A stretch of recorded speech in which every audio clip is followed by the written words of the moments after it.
కూటమి ప్రభుత్వంపై BCY party అధినేత రామచంద్ర యాదవ్ ఫైర్ అయ్యారు. బీసీలను 1983 నుంచి సీఎం చంద్రబాబు మోసం చేస్తున్నారని ఆరోపించారు. బీసీ కులాలకు కార్పొరేషన్లు ఏర్పాటు చేసి నిధులు ఇవ్వడం లేదని మండిపడ్డారు. కార్పొరేషన్ పదవులు కేవలం తన పార్టీ కార్యకర్తలకు కట్టబెట్టారని ధ్వజమెత్తారు. పోలీస్ వ్యవస్థను సీఎం చంద్రబాబు దుర్వినియోగం చేశారని ఆరోపించారు. సీఎం చేస్తున్న దోపిడీ అరాచకాలను ఎత్తి చూపిన వారిపై అక్రమ కేసులు పెట్టిస్తున్నారని అన్నారు. ప్రజలు మార్పు కోరుకుంటున్నారని, త్వరలోనే మార్పు రాబోతుందని అన్నారు.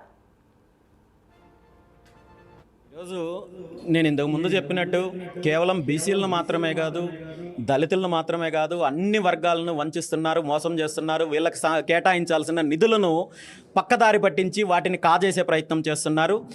ఇవి గతంలో చేసినప్పుడు ప్రజల్లో అవగాహన లేకపోవడం వల్ల, సమాచారం బయటకు రాకపోవడం వల్ల వీళ్ళు చెప్పే తప్పుడు ప్రకటనలను నమ్మే పరిస్థితి ఉందేమో, కానీ ఇప్పుడైతే మాత్రం అది జరగదు. ఖచ్చితంగా వీటన్నింటికీ, వీళ్ళు చేస్తున్న తప్పులన్నింటికీ కూడా సమాధానం చెప్పాల్సిన అవసరం వస్తుంది. ఆ రోజులు కూడా తొందరలోనే వస్తాయి.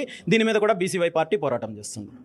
ఈరోజు బీసీలకు అనేక రకాలుగా హామీలు ఇచ్చి అధికారంలోకి వచ్చిన చంద్రబాబు నాయుడు గారు ఈరోజు అదే బీసీలను అణగదొక్కే ప్రయత్నం చేస్తున్నారు. కార్పొరేషన్ల, కులాలకు సంబంధించిన కార్పొరేషన్లు తీసుకొని వచ్చి ఒక్క రూపాయి కూడా నిధులు ఇవ్వకుండా కేవలం తన పార్టీకి సంబంధించిన కార్యకర్తలకు పదవులు ఇచ్చి కూర్చోబెట్టే కార్యక్రమం చేస్తున్నారు. ఈరోజు బీసీలకు రక్షణ చట్టం తీసుకొని వస్తామని చెప్పి హామీ ఇచ్చిన చంద్రబాబు నాయుడు గారు ఈరోజు ఇప్పటి వరకు కనీసం ఆ ప్రస్తావన కూడా తీసుకురావడానికి ముందుకు రావడం లేదు. 1983 నుండి ఈ రోజు వరకు బీసీలను వంచడంలో చంద్రబాబు నాయుడు గారికి ఉన్న రికార్డు మరి ఏ నాయకుడికి కానీ, ఏ పార్టీకి లేదు.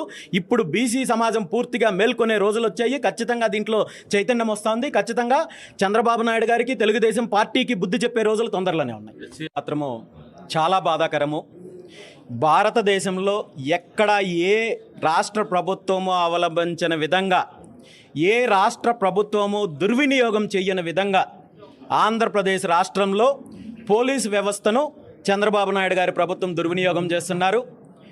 ప్రజల యొక్క రక్షణ కోసము, నేరాలను అరికట్టడం కోసము ఉపయోగించాల్సిన పోలీసు వ్యవస్థను ఈరోజు చంద్రబాబు నాయుడు గారు తన చేస్తున్న తప్పులను, తన చేస్తున్న దోపిడీని, తన చేస్తున్న అరాచకాలను ఎత్తి చూపిస్తున్న వాళ్ళ మీద, రైతుల మీద, అదేవిధంగా బలహీన వర్గాలపైన ఎవరైతే ప్రశ్నిస్తున్నారో వాళ్ళందరి మీద తప్పుడు కేసులు పెట్టడానికో, బెదిరించడానికో, లేదంటే మానసికంగా వేధించడానికో ఉపయోగించాలనుకోవడము చాలా దురదృష్టకరము.